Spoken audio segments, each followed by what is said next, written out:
Welcome to the Microsoft Cloud Option webinar series. My name is Vivek Bhatnagar. I am a CTO and founder for UnifyCloud. So again, just to summarize, like what we have learned today while in the readiness part of the cloud adoption framework is what we need to do to make sure that we have a Azure environment ready to host our digital estate like VMs, databases, networking, and also implement processes like disaster recovery, backup, and other thing. The resources which Microsoft provide is definitely Azure readiness guides that's available also like in the portal itself with every steps. Then you have landing zone infrastructure. So how do you build your first landing zone? How do you expand landing zone? What you need to think, what tools are available, what are the sample landing zones available. But landing zone is just a code and how you can refactor them as a code to accommodate like advanced workload, and then definitely you can have more than one landing zone, and then you can mix them by or you can secure them by providing identity access and other thing.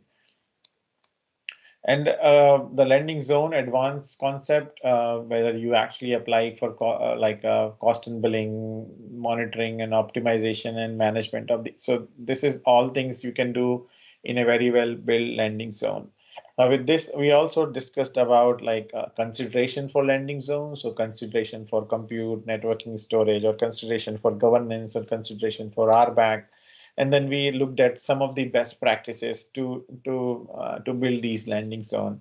And best practices are organized like best practices to build the better networking in Azure, or to utilize the storage, or to utilize any compute. So there are a lot of best practices that we highly recommend that we should be following while building a landing zone and getting our environment ready. So with this, I think um, I have left only one thing, which is talking about the blueprints, which I showed you that a lot of blueprints are available. There are blueprints also available from workload wise. So I showed you blueprints which are available for particular compliance standard, but you can also find blueprints to implement your AI strategy, big data, or identity management, and even for SAP workloads.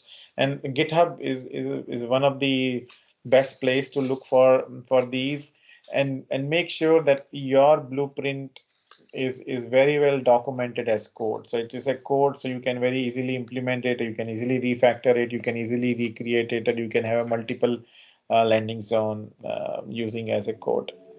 With this, thank you very much for listening about Microsoft Cloud Adoption Framework readiness phase.